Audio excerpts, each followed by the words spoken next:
ইয়াজিদকে ক্ষমতা দিয়ে দিল মুয়াবিয়া। হুসাইন নাখোশ। হুসাইনের কথা হলো একটা, ক্ষমতা এসে বসতে পারে বাবার ওরজ্জার সন্তান হিসাবে, কিন্তু রাষ্ট্র চালাতে পারবে, কিন্তু ইসলামী গণতন্ত্র সে কখনো চালাতে পারবে না। আব্দুল্লাহ ইবনে আব্বাস, আব্দুল্লাহ ইবনে উমর, আব্দুল্লাহ ইবনে আব্দুর ওয়াহাব, চারজন বড় বড় মুহাদ্দিস সাহাবা ইকরাম হুসাইনকে বলে কি করা যায়, কি করা যায়। এবার ইয়াজিদ চিন্তা করলো সবাই আমাকে প্রধানমন্ত্রী হিসাবে মানে, রাষ্ট্রপ্রধান হিসাবে মানে, কিন্তু হুসাইন মানে না। আব্দুল্লাহ ইবনে উমর, আব্দুল্লাহ ইবনে আব্বাস সাহাবা ইকরামদের মধ্যে শ্রেষ্ঠ সাহাবা ছিল, মুহাদ্দিসিন ইকরামের মধ্যে মুহাদ্দিসিনের হেড ছিল তিনি। আব্দুল্লাহ ইবনে আব্বাস, আব্দুল্লাহ ইবনে ওয়াহাব, এই চারজন যদি আমাকে রাষ্ট্রপ্রধান হিসাবে না মানে, তাহলে আমি তো এই ক্ষমতায় থাকতে পারবো না। এবার কি করলো, কুফা নগরীর এবার আপনার ইবনে জিয়াদকে রাষ্ট্রপতি বানাইলো। এরপরে ওই কারবালার প্রান্তরে নোমান ইবনে আবাদাকে রাষ্ট্রপ্রধান বা রাষ্ট্র আপনার দূত বানাইলো। বিশেষ দূত বানাইয়া যখন দায়িত্বে বসাইয়া দিল, ওই কুফা নগরী থেকে হাজার হাজার চিঠি হুসাইনকে পাঠাইয়া দিল। হুসাইন, আমরা তোমাকে বড় ভালোবাসি, তুমি নবীজির নাতি, মুহাম্মদ রাসূলুল্লাহকে হারাই ফেলছি আমরা, মুহাম্মদকে হারাবার পর আমরা বড় কষ্ট আছি, ইয়াজিদকে আমরা রাষ্ট্রপ্রধান হিসাবে মানতে চাই না, তোমাকে আমরা রাষ্ট্রপ্রধান বানাতে চাই, তোমার কাছে আমরা বায়াত হতে চাই। এরকম লক্ষ লক্ষ চিঠি চলে আসলো। আবারও চিঠির মধ্যে লিখলো, হুসাইন, 1 লক্ষ মানুষ ইরাকের বুকে তোমার জন্য রেডি, তুমি আসা মাত্র তোমার হাতে হাত দিয়ে বায়াত গ্রহণ করবে, মুরিদ হয়ে যাবে। হুসাইন রাদিয়াল্লাহু তাআলা আনহু কি করা যায়, সাহাবায়ে কেরামদেরকে নিয়ে বসলেন। আব্দুল্লাহ ইবনে উমর ডাক দিয়ে বলে, না, আমার মনে বুঝতেছে না, আমার মনে হয় তোমাকে হত্যা করার জন্য তারা ডাকতেছে। আব্দুল্লাহ ইবনে আব্বাস বলে, না, আমরা তোমাকে যেতে দিতে পারি না, তোমার ভাই মারা গেছে 6 মাস, তোমাকে আমরা কুফা নগরীতে যেতে দেব না। হুসাইন কিছু বুঝতেছে না, এত ভক্ত হুসাইন রাদিয়াল্লাহু তাআলা আনহুকে আরো কয়েকদিন পরে অনেকগুলো চিঠি পাঠাইলেন। হুসাইন রাদিয়াল্লাহু তাআলা আনহু সিদ্ধান্ত নিলেন, ডাক দিয়া বলে, এ আব্বাস, আব্দুল্লাহ ইবনে উমর, আমি একটু মক্কায় চলে যাব। মদিনা থেকে তখন মক্কায় চলে যাচ্ছেন। আব্বাস রাদিয়াল্লাহু তাআলা আনহু ডাক দিয়া বলে, হুসাইন আপনি কই যান? বলে, আমি মদিনায় মক্কায় চলে যাই। আব্দুল্লাহ ইবনে উমর বলে, হুসাইন আপনি কই যান? বলে, আমি মক্কায় যাইতেছি। আব্দুল্লাহ ইবনে ওয়াহাব বলে, আপনি কই যান? বলে, আমি মক্কায় যাইতেছি। আব্দুল্লাহ ইবনে আব্বাস ডাক দিয়া বলে, হুসাইন, আপনি নবীর নাতি, আপনি নবীর বংশধর, আপনি মক্কায় যান, বাধা নাই, কিন্তু কুফা নগরে যাইয়েন না, যাইয়েন না, যাইয়েন না। হুসাইন যখন কোনো কথাই শুনলেন না, তখন আব্দুল্লাহ ইবনে আব্বাস বলতেছে, আশহাদতুম মিনাশ শাহীদ, হে শহীদ হুসাইন, তুমি মক্কায় যাও, কুফা নগরীতে যাইও না। শেষের বেলা নাম বললেন না, আশহাদতুম মিনাশ শাহীদ, হে শহীদ, তুমি মক্কায়, মদিনা থেকে মক্কায় যাও, কিন্তু কুফা নগরী যেও না। হুসাইন রাদিয়াল্লাহু তাআলা আনহু বলে, আমি আগে মক্কায় যাই, দেখি তারপরে কি করা যায়। হুসাইন রাদিয়াল্লাহু তাআলা আনহু মক্কায় চলে গেলেন।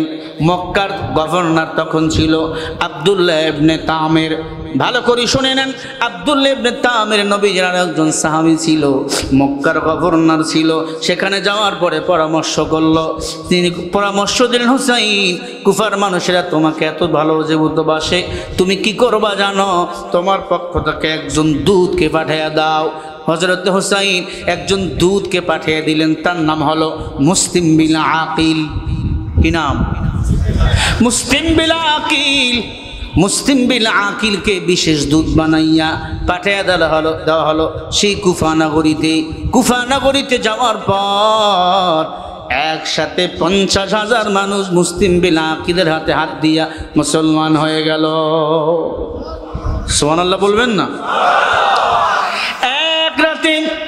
50,000 ইহুদি খ্রিস্টান মুসলমান হওয়ার পর মুসলিম বিন আকিল চিন্তা করলে হুসাইনকে তো চিঠি লেখা যায়, হুসাইন তুমি আসো, কুফার মানুষেরা তোমার জন্য বড় ভক্ত।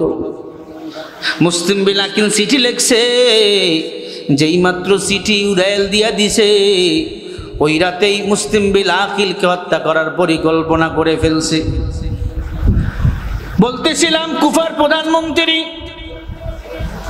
যিনি ছিলেন, কুফার যিনি গভর্নর ছিলেন, তাকে রাতের মধ্যে দ্রুত বরখাস্ত করা হলো। কারণ তার নাম ছিল নোমান ইবনে হাসান। নোমান ইবনে হাসানের দিলটা ছিল নরম, নবীর বংশধরকে নাও মারতে পারে। নোমান ইবনে হাসানকে পদত্যাগ কইরা কুফা নগরী এবং ইরাকের দুইটা থানার দায়িত্ব, দুইটা আপনার রাজস্বের দায়িত্ব দিল একজনকে, নাম হলো ওই যে আপনার হিরোশিমার, তাকে যখন দায়িত্ব দেওয়া হলো, আল্লাহর প্রিয় বান্দারা মুসলিম বিন আকিলকে হত্যা করার জন্য তারা ঘোষণা করে ফেললো, মুসলিম বিন আকিলকে যেখানে পাও সেখানেই মেরে ফেলো। মুসলিম বিন আকিল এবার চিন্তা করলো, আমি কি করব, কোনো মতো হুসাইনের কাছে আমার একটা খবর পাঠানো লাগবে, আমাকে তারা মেরে ফেলুক, কিন্তু নবীর বংশধর হুসাইনকে তারা যেন না মারে। ঘুরতেছেন একা চলতেছেন। অমন সময় একজন মহিলার সাথে দেখা হয়ে গেল।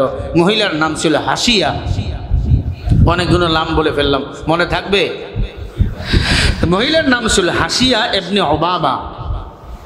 হাসিয়া ইবনে উমামাকে সব কথা খুলে বললেন, না আমি নবীর বংশধর, আমি মুসলিম বিন আকিল, আমি এসেছিলাম হুসাইনের দুধ হিসাবে, বিশেষ দুধ হিসাবে আমি এসেছিলাম, কিন্তু তারা আমাকে মারার জন্য খুঁজতেছে। মহিলা তাকে একটা ঘরের মধ্যে গোপনে রাখলেন।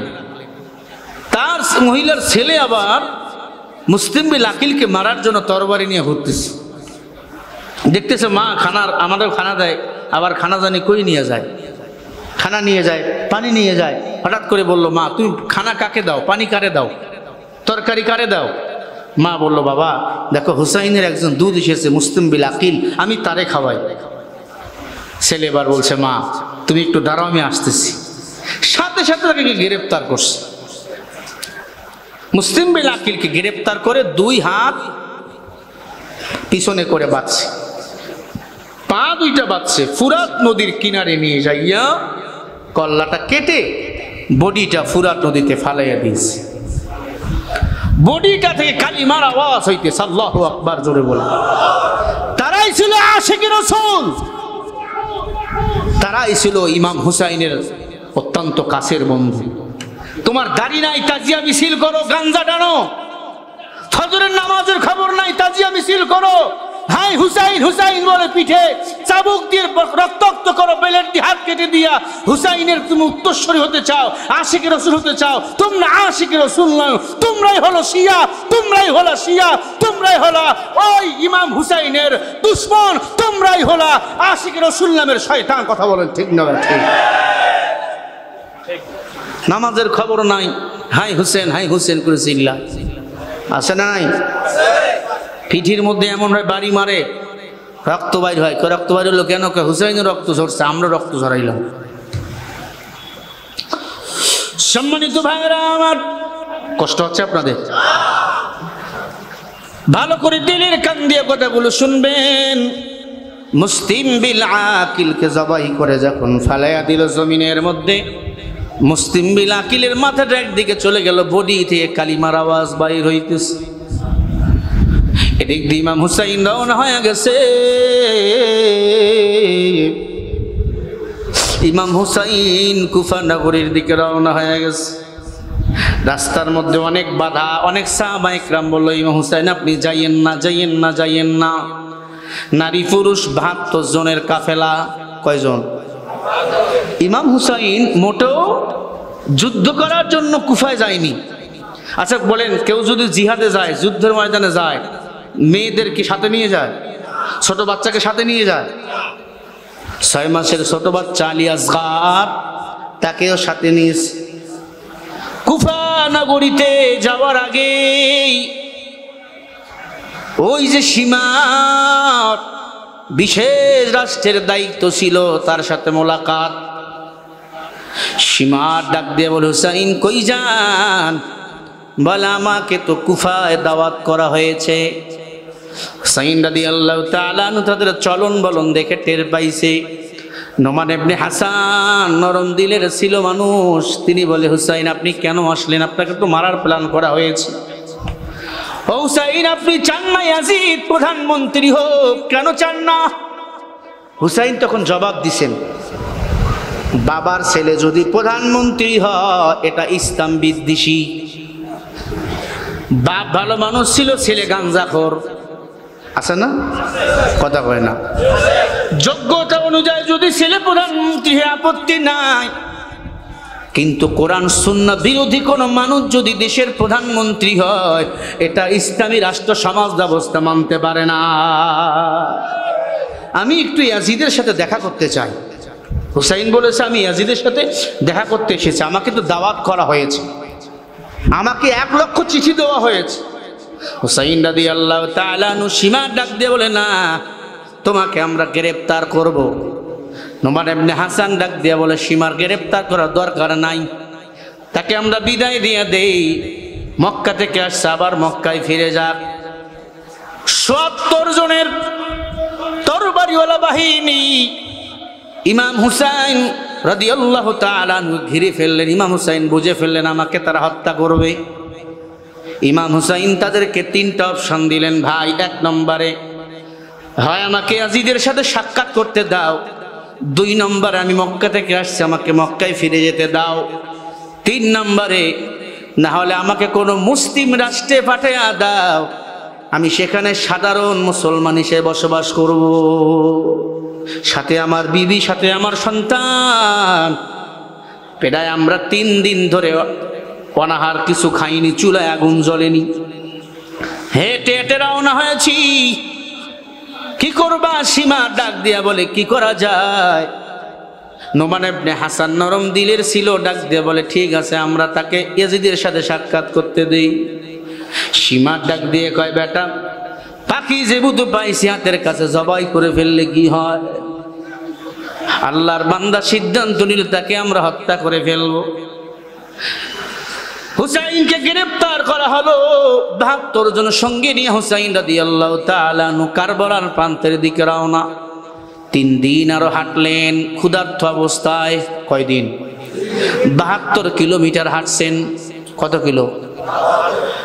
ওই যেখানে হুসাইন রয়েছে সেখান থেকে ইয়াজিদের সাথে সাক্ষাৎ পেতে হলে 900 কিলোমিটার যাওয়া লাগবে। 900 কিলোমিটার। ৭২ কিলোমিটার যাওয়ার পর হুসাইন রাদিয়াল্লাহু তাআলা আনহু কারবালার প্রান্তরে পৌঁছে গেল। তাবু গাড়লেন। তাবু গাড়াবার পর সঙ্গী সাথীদেরকে নিয়ে বসে আছেন, কোরআন তেলাওয়াত করতেছেন। হালকা কিছু খেজুর ছিল, পানি ছিল, পান করলেন। রাতের বেলা আল্লাহর পয়গম্বরের সাহাবা হুসাইন রাদিয়াল্লাহু তাআলা চক্ষু বন্ধ করে একটু নিদ্রায় গেলে আল্লাহ তাআলা স্বপ্নে দেখায়, ওরে হুসাইন কারবালার প্রান্তরে এসেছো, সবাইকে নির্বংশ করে ফেলবে, সবার রক্ত নিয়ে সীমাররা হোলি খেলবে। হুসাইন ধৈর্য ধারণ করো, সবর করো, কারণ ধৈর্যশীল বান্দাকে পছন্দ করেন আমার আল্লাহ। হুসাইন চক্ষু খুললেন। তাহাজ্জুদের আগে আগে হুসাইনের বোন ছিল পাশে। হুসাইন বোনকে ডাক দিয়া কয়, বোন মনে যদি চায় কারবালার প্রান্তর ছেড়ে যাও। হুসাইনের বোন ডাক দিয়া বলে, ভাইজান আমি কেমনে কারবালার প্রান্তর ছেড়ে যাব? আমার কলিজার টুকরা হুসাইন এখানে বসা, যার চেহারা দেখলে মুহাম্মাদের চেহারা দেখা যায়, যার দাড়ি মোবারক আমার নবীজির দাড়ির মোবারক ছিল, যার চুল মোবারক আমার নবীজির চুলের মতো ছিল, যার নাকগুলো, ঠোঁটগুলো, কানগুলো আমার নবীজির নাক কান ঠোঁটের মতো ছিল। আল্লাহু আকবার। হুসাইন রাদিয়াল্লাহু তাআলা আনহু বুঝতে পারছে আজকের দিন বুঝি আমাদের শেষ দিন। জুমাবার ছিল, জুমাবার, মাহে মুহররম, আশুরার 10 তারিখ। 10 তারিখে হুসাইন রাদিয়াল্লাহু তাআলা আনহু ফজরের নামাজ আদায় করলেন। ফজরের নামাজ আদায় করাবার পর ডাক দিয়া বলে, রে লোকেরা, তোমরা তো আমাকে দাওয়াত করে এনেছো, এক পেলা দুধ দাও, না হয় এক পেলা পানি দাও। আমার ছোট্ট দুধের সন্তান আলী আসগার 3 দিন ধরে পানি পান করে নাই, মায়ের বুকের দুধ শুকিয়ে গেছে, এখন টান দিলে রক্ত বাহির হয়। কুফার মানুষেরা, তোমরা তো আমাকে দাওয়াত করে এনেছো, আমি তো নিজে নিজে আসি নাই। মুঝে কুফা ওয়ালো মুসাফির না সমঝো, मैं आया नहीं हो बुलाया गया हो, मैं आया नहीं हो बुलाया गया हो, कि मेहमान बना कर सतजन तया हो, मैं रोया नहीं हो रुलाया गया हो, खुदा जाने कैसे कि मेजबान पानी अर्ज कुर्सी खालम खुदा बंद पानी, मुझे हमको ब्याला ओहे कफवाला, मेहरबान कौन है, मेहरबान कौन है, मुझे को फवालो मुसाफिर न समझो, मैं आया नहीं हो रुलाया गया हो, मैं प्याला नहीं हो प्यासा गया हो। আমার একটু পানি দাও, আমার পানির পিপাসা লেগেছে, একটু পানি দাও। আমার দুধের সন্তান আলী আসগারকে এক পেয়ালা পানি দাও। তোমরা তো আমাকে দাওয়াত করে এনেছো, কেন এমন করো? আমি তো মুহাম্মদ রাসূলুল্লাহর নাতি। আমার আল্লাহ আমার নানার জন্য আসমান জমিন বানাইছে রে উম্মত, কেন আমার সাথে এমন করো? আমার সাথে আমার বিবি, আমার সাথে আমার সন্তান। তোমরা তো আমাকে দাওয়াত করে এনেছো, মেহমানকে দাওয়াত করে এনে খারাপ ব্যবহার করিও না, আল্লাহর জান্নাতে যেতে পারবো না। সিলমান কাতাতা ওয়া ফামান সালামাত নাফসা ওয়া আসা রাব্বা। বুখারী হাদিস, নবীজি আমার বলে উম্মত, আত্মীয়তার সম্পর্ক ছিন্ন করিও না, মজবুত করে নাও। যারা আত্মীয়তার সম্পর্ক ছিন্ন না করে মজবুত করে নিবে, আমার নবীর সাথে তারা জান্নাতে যাবে। ও মুসলমান, হুসাইন রাদিয়াল্লাহু তাআলা আনহু বলে, আমাকে তোমরা দাওয়াত করেছো, আমাকে দাওয়াত করে তোমরা এনেছো, আমি তো নিজে নিজে আসি না। পিপাসে আমার কলিজা ফেটে যাইতেছে, একটু পানি দাও। এক পেলা পানির জন্য তোমাদের কাছে হাত বাড়াইতেছি, তোমরা কেন আমাকে ভয় দেখাও? আমার স্ত্রী, আমার সন্তান পানির জন্য কাঁদতেছে, আমি পিপাসায় কাতর হয়েছি, আমার মুখে কোনো থুতু নাই, তোমরা কেন আমাকে মারতে চাও? আমার দোষ আমি কি নবীজির নাতি বলে? আমার দোষ আমি আলীর সন্তান বলে? অথচ আলী 120টা যুদ্ধের ময়দানে সেনাপতির দায়িত্ব পালন করেছে, 116টা যুদ্ধের ময়দানে হযরত আলী বিজয়ের মালা পরেছে। আমার বাবা আলীকে বেঈমানরা জবাই করে ফেলেছে, এটা কি আমার অপরাধ? আমার মা আমাদের 2 ভাইকে ইসলামের জন্য কুরবানি করে দিয়েছে, এটা কি আমার অপরাধ? ও কুফাবাসী, ও কুফার মানুষের একটু পানি দাও, আমি কিন্তু তোমাদের মেহমান, ভুলে যাইও না। শুনল না তারা হুসাইনের কথা। হুসাইন রাদিয়াল্লাহু তাআলা আনহু হত্যা করার জন্য পাগল হয়ে গেল। ইমাম হুসাইনের ছোট্ট সন্তান আলী আসগর পানি পান করার জন্য দাঁড়াইছে। হুসাইন চলতে পারে না। শুনলে অবাক হবেন, কয়েকজন যুবকের শরীরে যে শক্তি ছিল, হুসাইনের শরীরে কয়েকজন যুবকের শক্তি আল্লাহ দান করেছে। সুবহানাল্লাহ বলেন। সম্মানিত ভাইরা আমার, হুসাইন রাদিয়াল্লাহু তাআলা আনহু দাঁড়ায় রয়েছেন। হুসাইনের ছোট স্ত্রী 18 বছরের সন্তান আলী আকবরকে ডাক দিয়ে বলে, এক পেলা পানি নিয়ে আয়, তোর ভাইরে পানি পান করাও। 18 বছরের যুবক আলী আকবর আর 6 মাসের আলী আসগরকে নিয়ে পানি আনতে গেছে। একটা তীর আইয়া ছোট্ট শিশু আলী আসগরের কলিজা বরাবর লেগে গেছে। তারা যুদ্ধ শুরু করে দিছে। আশ্চর্যের ব্যাপার, মুফাসসিরিন ইকরাম লিখছেন, যারা তীর মারলো আলী আসগরকে, তারাও ফজরের নামাজ হুসাইনের ইমামতিতে পড়ছে। টুপি মাথায় দিলে মুসলমান হওয়া যায় না। যারা আমার নবীর বংশধরকে মারছে এরা ইয়াজিদি মুসলমান। কথা বলেন ঠিক না? ঠিক। যারা টুপি মাথায় দিও মানুষের উপর অত্যাচার করে, জমিনে একটা বকরি পরে কিছু খাইছে, তারা জেলখানায় বন্দি করে রাখছে। মনে রাখবেন, মুসলমান হলে মুসলমান হওয়া যায় না। তোমার মধ্যে ইয়াজিদি মুসলমানের রক্ত লেগে আছে। কথা বল না কেন? গরিব তোমার জমি দিয়ে চলাফেরা করে, রাস্তা বন্ধ করে দাও। আল্লাহর বান্দা অপরাধ করছে, মসজিদে নামাজ পড়তে দাও না, মসজিদ থেকে বাইর করে দাও। আল্লাহর কসম, তুমি আল্লাহর জান্নাত যেতে পারবে না।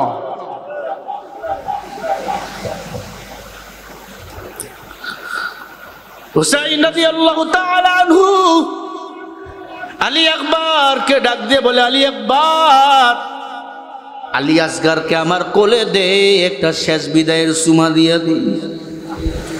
আলী আকবর বলে, আব্বা জান, জিব্বাটা বার হয়ে গেছে, দেখেন পানির জন্য 3 দিন ধরে আপনার কাছে ছিল।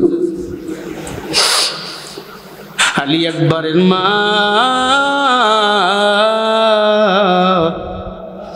ছোট্ট সন্তানকে কোলে নিয়ে বলে, স্বামী আর কোনোদিন আমার আলী আসগর পানি চাইবে না। আপনাকে আর আব্বা বলবে না, আমাকে আর মা বলবে না। নিজের ছোট ভাইয়ের লাশ বড় ভাইয়ের হাতে। আলী আকবর জুয়ার মানুষ, তার বাড়িটা খাপ থেকে টান দিয়ে বাইরে করে দৌড় দিল। কয়েকটা বেঈমান আবার তীর মারল। আলী আকবরের বুকের মধ্যে তীর ঢুকে গেল। আলী আকবর শহীদ হয়ে গেল। পুরুষগুলো সব মারা গেল, মহিলাদেরকেও মেরে ফেললো। ইমাম হুসাইন একা তরবারি ঘুরাইতেছেন, কয়েক শত বেঈমানকে মেরে ফেলছেন। ওই দিন বার ছিল জুমার দিন, 10 মুহররম। কি বার ছিল? পৃথিবী সৃষ্টি করেছে আল্লাহ কোন বার? জুমাবার। পৃথিবী ধ্বংস হয়ে যাবে কি বার? জুমাবার। ওই দিন হবে 10 মুহররম। আল্লাহ বলবে, ইজা জুলজিলাতিল আরদু জিলজালাহা ওয়া আখরাজাতিল আরদু আসকালাহা ওয়া ক্বালাল ইনসানু মা লাহা। থরথর থরথর করে পৃথিবীটা কম্পন সৃষ্টি হয়ে যাবে, জমিনগুলো ভেঙে যাবে। ও আল্লাহর গোলাম, গাছপালাগুলো সব নিচে ঢুকে যাবে। মানুষগুলো নিচ থেকে উঠবে উলঙ্গ হইয়া, উলঙ্গ হইয়া সবাই উঠবে, সবাই উলঙ্গ, মাথাটা নিচে, পাগুলো উপরে। ইমাম হুসাইন রাদিয়াল্লাহু তাআলার উত্তরসূরি আপনজন সুন্নতের আমলওয়ালা যারা হবে, উলঙ্গ হলে উঠলেও আমার নবীর কাছাকাছি গিয়ে তারা দাঁড়াবে। আল্লাহু আকবার জোরে বলে। তারাগঞ্জের ভাইরা, কষ্ট হয় আপনাদের? শাইলবাড়ির মুসলমানেরা, ভীমপুরের মুসলমানেরা খেয়াল করে শুনবেন। হুসাইন রাদিয়াল্লাহু তাআলা আনহু একা ক্লান্ত হয়ে গেছে, ক্লান্ত, জুমার আজান হয়ে গেছে। বসে রইছেন কারবালার যে মিনার, একটা বালুর ঢিপি ছিল, উঁচু জায়গা, সেখানে বসে আছে। কে মারবে হুসাইনকে? কেউ মারে না। নোমান ইবনে হাসান সে তরবারি নিয়ে ঘুরতেছে, চিন্তা করতেছে নবীর নাতিকে আমি মারবো, নবীর নাতিকে আমি যদি মারি নবী সাহেব আমাকে সুপারিশ করবে না। কেউ মারে না। হাজার হাজার তার বিরোধী দল, তাদের মধ্যে কিছু সাথে ছিল হুসাইনের পক্ষে যুদ্ধ করে শহীদ হয়ে গেছে। হুসাইন একাই, কেউ ভয়ে ধরতে পারে না হুসাইনকে। মাথার চুলগুলো বাবরি ছিল, রক্ত পড়তেছে, তীর মারছে হুসাইনের পর কাবু হয় না। আল্লাহু আকবার বলে 7 দিন অনাহার, এরপর হুসাইন কাবু হয় না, কে মারবে? সীমার নামে একজন ছিল, সীমার ডাক দিল। সিনারকে, কাকে বলেন? সীমার ডাক যার একজন সিনার। সীমার বলে, এই সিনার, এভাবে চললে তো হবে না, হুসাইনের মাথা যদি কেটে দিতে পারো 1 লক্ষ টাকা তোমাকে পুরস্কৃত করব। সিদ্ধান্ত নিল আমি মাথা কাটবো। হুসাইন আবার আল্লাহু আকবার গর্জন দিয়ে দাঁড়িয়ে গেলেন। আল্লাহু আকবার ডাক দিয়ে বলে, সীমার, আল্লাহ যদি চায় কিয়ামত পর্যন্ত তুই আমার মাথায় হাত দিতে পারবি না, একটু সময় দে, আমি একটু 2 রাকাত জুমার ফরজ নামাজ আদায় করে নি। ইমাম হোসেন খোরাক নদীর কিনারায় নামলেন, পোশাকও খুলে ফেললেন, হাতের মধ্যে রক্তগুলো মুছতেছে। পানি হাতে নিয়ে একটু পানি পান করবেন, পানির মধ্যে রক্ত।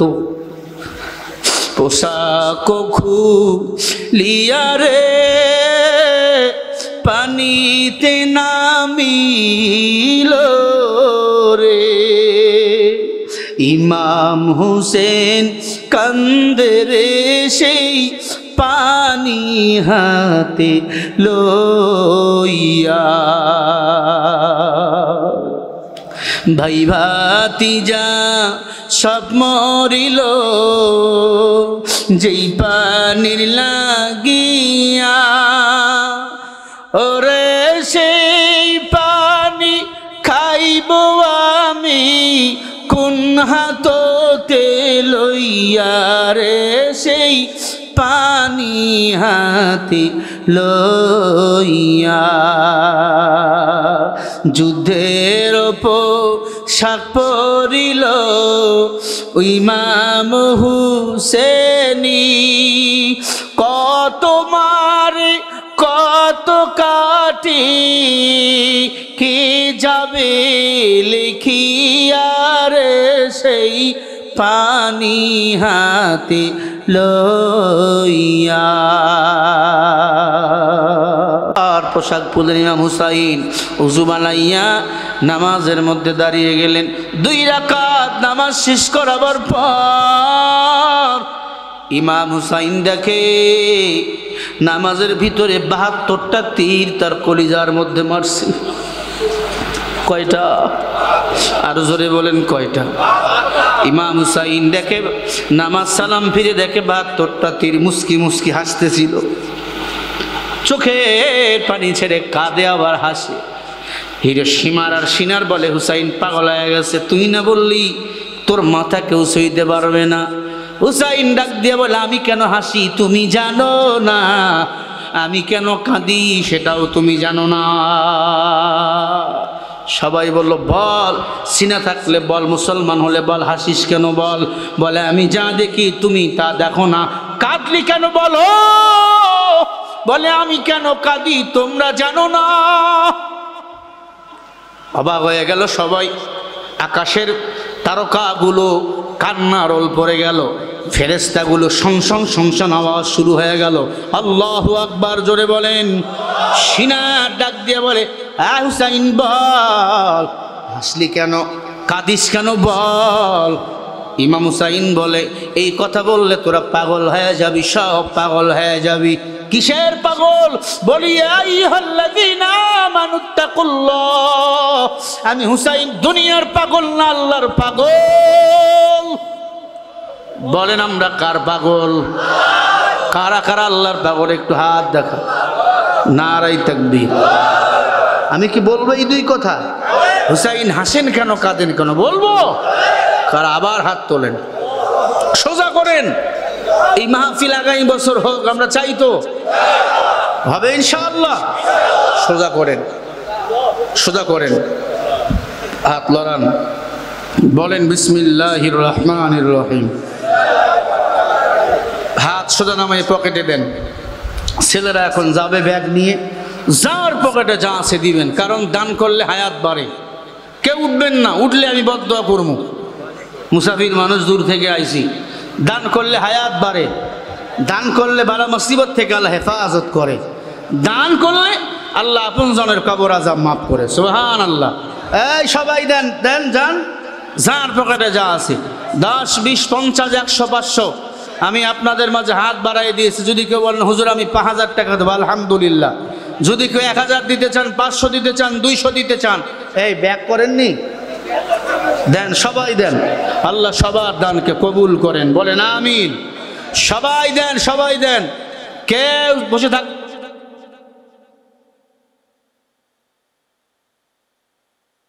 দাও, কোরআনের মাহফিলে দাও, মুহররমের 10 তারিখ দোয়া কবুলের সময়। আল্লাহ তাআলা আশা করি সবার দোয়া কবুল করে নেবেন। কেউ 1000 দিতে পারবেন, আগামী বছর 1000 টাকা আমি দেবো হুজুর, বা আমি 5000 টাকা দেবো, বা আমি আগামী বছর একটা প্যান্ডেল করে দেবো, বা আগামী বছর আমি মাইকের খরচ দিয়ে দেবো ইনশাআল্লাহ। দেন, সবাই দিয়ে দেন। হ্যাঁ, মহিলা আছেন না? মহিলা নাই, পুরুষেরা শুধু। হ্যাঁ, পুরুষ দেন, সবাই দেন না। এই পিছনের ভাইয়েরা, ওখানে দিয়ে একটা রুমাল নিয়ে ছাত্র ভাই যারা আছো একটু আদায় করে দাও, বেশি সময় নেব না। আমি গভীর রাত পর্যন্ত বয়ান পছন্দ করি না। ফজর পড়বেন না এমন বয়ানের কোনো দরকার নাই। কি ফজরের নামাজের দরকার আছে না নাই? হ্যাঁ, আপনারাও পড়বেন, আমাদেরও পড়া লাগবে। সারা রাত ওয়াজ শুনলাম, ফজর নাই, এ ওয়াজে কোনো ফায়দা আছে? মাশাআল্লাহ, দেন, সবাই দেন, সবাই। এই যে রুমাল গেছে, ব্যাগ গেছে, আরে ভাই ব্যাগ দিতেন, 20-30টা ব্যাগ দিতেন, হয়ে যাইত। এই 2-4টা রুমাল নিয়ে ঘুরতেছে, সবাই দিয়ে দেন, কে উঠবেন না। এই যুবক, তোমার মতো কত যুবক কবরের বাসিন্দা হয়ে গেছে, সবাই দিয়ে দেন।